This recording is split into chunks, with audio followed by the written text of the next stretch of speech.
سرکار غریب نواز نے غریب نوازی کیسے کی، آئیے دیکھیں۔ اس عنوان پر آج مجھے بولنے کا شوق اس لیے ہو رہا ہے کہ آج میری قوم کے دلوں میں غریبوں سے نفرت پیدا ہو رہی ہے۔ تھوڑی سی اللہ کسی کو دولت دیتا ہے تو وہ غریبوں کے پسینے میں اس کو بدبو آنے لگتی ہے۔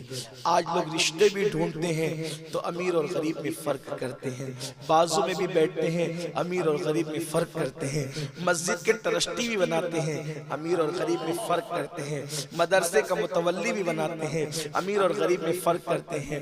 اگر آپ کو بات تلخ نہ لگے بولو یہ سچائی ہے کہ نہیں ہے؟ مالدار نماز کا پابند ہو یا نہ ہو اسے مسجد کا ٹرسٹی بنا دیا جاتا ہے، اگر غریب ولی صفت بھی ہو اسے مسجد کا ٹرسٹی نہیں بنایا جاتا۔ شادیوں کے اندر وہ اوباش جو زناکار اور بدکار اور شرابی ہے اس کے بارے میں ہمیں پتا ہے کہ یہ بدکار ہے، زناکار ہے، شرابی ہے، لیکن اگر وہ آئے اس کے لیے لوگ کرسیاں چھوڑ دیتے ہیں۔ لیکن غریب نمازی اور نماز کا پابند ہو، شریعت کا پابند ہو، اس کو کوئی بھاؤ بھی نہیں دیتا۔ مسلمانوں یاد رکھو، اس کا مطلب ہم دولت کے پجاری ہو گئے ہیں، اس کا مطلب ہم مال کے پجاری ہو گئے ہیں۔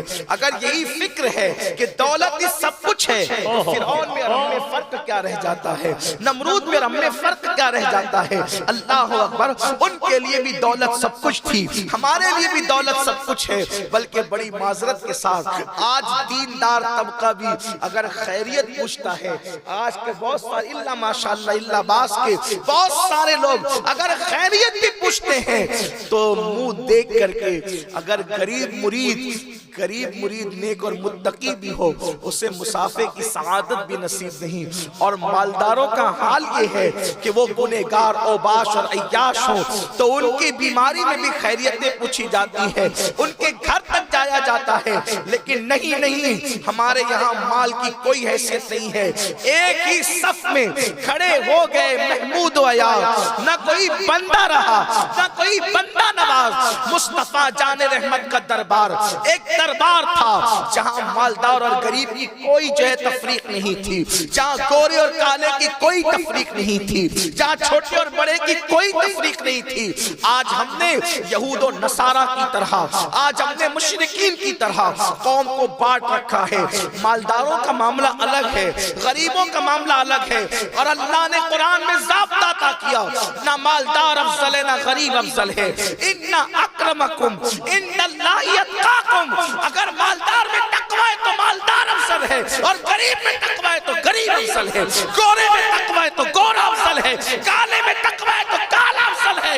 اسی لیے تو نہیں دیکھتے کہ بڑے بڑے گورے خوبصورت حرم کے مقام پہ کھڑے، یا فام بلال کعبے کی چھت پہ کھڑا نا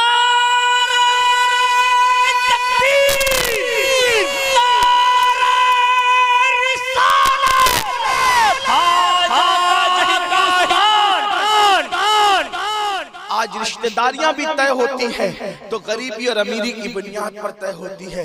اس تفریق کو ختم کرنا ہوگا، ورنہ جس دن میری قوم مال کو سب کچھ سمجھ لے گی اس دن فرعونیت جنم لے گی۔ جنم کیا لے گی؟ فرعونیت جنم لے چکی ہے، نمرودیت جنم لے چکی ہے، یزیدیت جنم لے چکی ہے۔ مال برا نہیں ہے لیکن مال کی محبت بری ہے، اور اگر اللہ نے مال دے دیا ہے مال سے محبت نہ کرو۔ بے شمار اولیاء جو مالدار تھے لیکن وہ مالدار ہو کر بھی کبھی انہوں نے مالداری کو اہمیت نہیں دی۔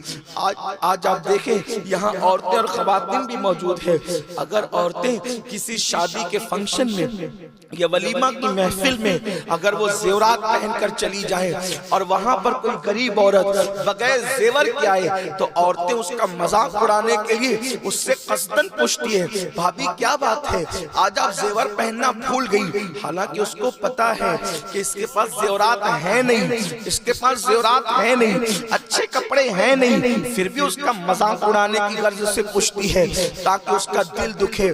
اور اچھی طرح یاد رکھنا سرکار غریب نواز رضی اللہ تعالیٰ عنہ کا ارشاد ہے کہ میں نے اپنے پیر و مرشد سے سنا ہے، سرکار غریب نواز فرماتے ہیں میں نے اپنے پیر و مرشد سے سنا ہے کہ انسان کے سینے سے لے کر دل تک تقریباً 80 پردے ہوتے ہیں، اور ہر پردے پر ایک فرشتہ کھڑا ہوتا ہے. جب تم کسی مومن کا دل دکھاتے ہو تو گویا کہ 80 فرشتوں کو تم تکلیف پہنچاتے ہو, 80 فرشتوں کو تم ناراض کرتے ہو, 80 فرشتوں کو تم جو ہے وہ ان کی ناراضگی مول لیتے ہو, اذیت پہنچاتے ہو. اور وہ 80 فرشتے تو اپنی جگہ, اللہ کے رسول صلی اللہ علیہ وآلہ وسلم نے فرمایا جس نے کسی مومن کا دل دکھایا اس نے مجھ محمد کا دل دکھایا. ساری عبادتیں ایک دھری کے دھری رہ جائے گی, صرف ایک مومن کا دل دکھانے کی بنیاد پر انسان جہنم میں ڈال دے. ایک مومن کی بات کر رہا ہوں, ایک مومن. زندگی میں کاؤنٹ کر لینا کتنوں کا دل دکھایا ہے, زندگی میں کاؤنٹ کر لینا کتنوں کا دل دکھایا ہے. ایک مومن کا دل دکھانے کے سب عبادتیں دھری کے دھری رہ جائے گی. آج ہم نے دلوں کا خیال کرنا چھوڑ دیا. ہمارے ہمسائے پڑوسی ہم سے ناراض ہیں, تنگ آ چکے لوگ, بیویاں ناراض ہیں, بیوی سے شوہر ناراض ہے, بال بچے ناراض ہیں. یہ سب ناراضگی کا ماحول, نفرتوں کا ماحول. آؤ ذرا غور کرو ایک مومن کے دل کی اہمیت کتنی ہے. 80 فرشتے ایک مومن کے دل پر پہرے دار ہیں. آخر کوئی تو نعمت نہ ایسی ہوگی جہاں 80 فرشتوں کو کھڑا کیا گیا. غور تو کرو ذرا, سوچو تو صحیح. ہم نے تو سمجھا ہے کہ بس کچھ سیکھا ہی نہیں, کچھ سیکھنے کی کوشش ہی نہیں کی. اگر انسان کو پتا چل جائے مومن کے دل کی اہمیت کیا ہے. ایک چھوٹی سی بات سمجھاتا ہوں, سمجھیں. یہ کرسی میں بیٹھا ہوں, آپ مجھ سے محبت کرتے ہیں, آپ نے مجھ سے محبت کر, مجھے کاٹا بھی چبھنے نہیں دینا چاہتے, ٹھیک, لیکن اس کرسی کا آپ کو خیال نہیں ہے. کرسی پر پتھر بھی مار رہے ہیں, کرسی کو توڑ بھی رہے ہیں. بولو بیٹھنے والے کو تکلیف ہوگی کہ نہیں ہوگی؟ آپ نے کرسی کا خیال نہیں کیا, مجھ سے تو بڑی محبت کا دعویٰ کیا. اب آپ جتنا ڈیمیج کرسی کو کریں گے سارا اثر مجھ پہ پڑے گا, ٹھیک, سمجھیں. اب اللہ فرماتا ہے میرے جلوے زمینوں میں نہیں سماتے, میرے جلوے آسمانوں میں نہیں سماتے, میرے جلوے عرش کرسی پر نہیں سماتے. میرے جلوے اگر کہیں سماتے ہیں تو وہ مومن کے دل میں سماتے ہیں. اب ذرا سوچو, جلوے یار جس کے دل میں موجود ہو, اب دل ٹوٹے گا, دل ٹوٹے گا, مکان پر اثر پڑے گا, تو بولو اس پہ اس کا اثر در پردہ کس پر پڑے گا؟ میرا اللہ مکان اور زمان سے پاک ہے, زمان و مکان سے پاک ہے, لیکن کہنے والے نے کہا ہے کہ تو دل میں تو آتا ہے, سمجھ میں نہیں آتا. میں جان گیا بس تیری پہچان یہی ہے. تو میرے آقا صلی اللہ علیہ وسلم کے دیوانوں, دلوں کا خیال کرو, کیونکہ دلوں میں اللہ رسول کے جلوے بستے ہیں. تو آج ہم نے معاشرے کو تقسیم کر دیا, تفریق کر دی. ہم نے غریب اور امیر, مالدار, یہ برادریاں, خطے, قبیلے, نہیں, کوئی برادری افضل نہیں ہے. جس برادری کو حضور پسند کر لیں, کوئی برادری کا فرض افضل نہیں ہے. حضور علیہ السلام جس سے پیار کر لیں. سارے حبشی پیارے ہیں نہیں, سارے حبشی پیارے ہیں نہیں. حبشیوں میں بلال کی شان الگ ہے.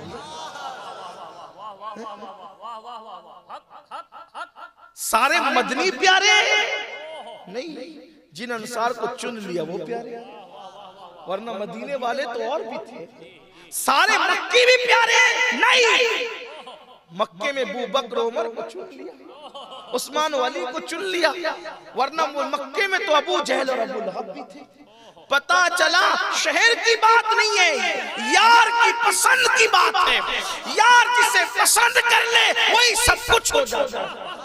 اللہ کا محبوب بنے جو تمہیں چاہے, اس کا تو بیان ہی نہیں ہے تم جسے چاہو.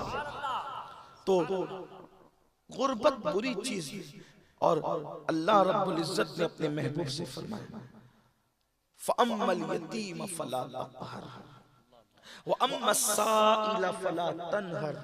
محبوب جب کوئی یتیم آپ کے پاس آئے تو آپ یتیم کو نہ نکالنا, یتیم کو نہ جھڑکنا, یتیم کو نہ جھڑکنا, یتیم کو اپنے سے دور نہ کرنا, اور سائل کو کبھی محروم مت کرنا.